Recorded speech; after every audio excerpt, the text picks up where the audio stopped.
what are SPEDStrong tribes? What am I talking about? Well, I have to tell you the story because it all started with Elaine and her starting this conversation with me on the phone when I was talking about, we have this program that I had basically brought from when I was working with the Texas Homeschool Coalition. We were trying to make a program so co-ops could bring in special needs families to support them. And every time I looked at this program, I just hit a brick wall. I could not get past that. And I've been praying for so long. And finally, Elaine opened my eyes and to see that this wasn't what God wanted. He wanted a whole new community for these families. And once I took that in, I started talking with another one of our board members, Cheryl Swoop, and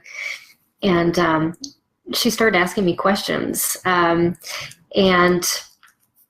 so her questions were revolved around, well, what do you have within you that can make these groups work? And as I looked back at all God had done in my life, maybe some of you don't know my history of ministry, but how I first started in ministry was making small groups.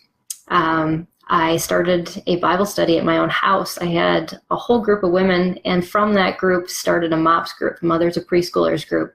That grew into 3 MOPS groups, 2 daytime groups and 1 nighttime group. We were helping hundreds of families. And then I got called into doing ministry actually with MOPS International, and I was training leaders across 3 states to set up small groups. And so talking about this with Cheryl, she's like, Peggy, you're equipped to create small groups. And I went, oh, yeah, I am. So that's kind of where this new idea birthed from. And from there, I made a call to Steve Demme, who maybe a lot of you know. He is the founder of Matthew C. And he got me thinking even more outside the box because he said, Peggy, I've been doing this amazing thing at the Johnny and Friends retreats with men, and just to get parents to share their stories. He said stories are so powerful that it is a way to connect families with one another almost instantly when they can hear about not only the good stuff that's going on or just the surface stuff, but can get into the messy stuff of each other's lives.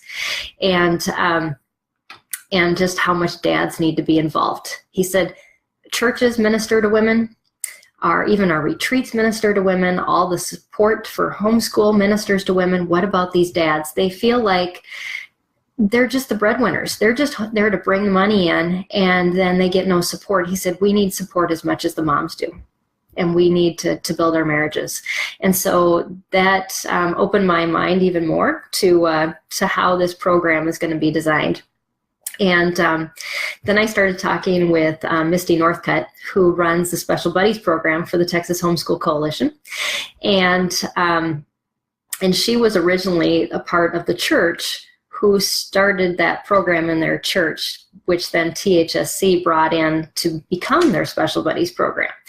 And so she said, Peggy, I know how to do this. I know how to support the kids that have any range of needs. And I want to share that with you on how we do that. And then I have another friend named Gail who runs a siblings program, and she specifically helps families to minister to the siblings and their specific needs, because oftentimes they feel kind of left out in this process. They have a sibling who has all these needs, and yet they have needs too. And so that's kind of the basis of where this program has grown from, and it's only been a couple months. I have 2 meetings tomorrow just alone with the HSLDA, the Homeschool Legal Defense Association, who wants to help us not only with the special needs section of this program, but also with all the policies and the procedures and everything that would go into making these legal, as well as making sure you cover your bases with different things you need to think about with accessibility and defining your group so that people know what kind of needs you can meet in your group, and then you can think about those too.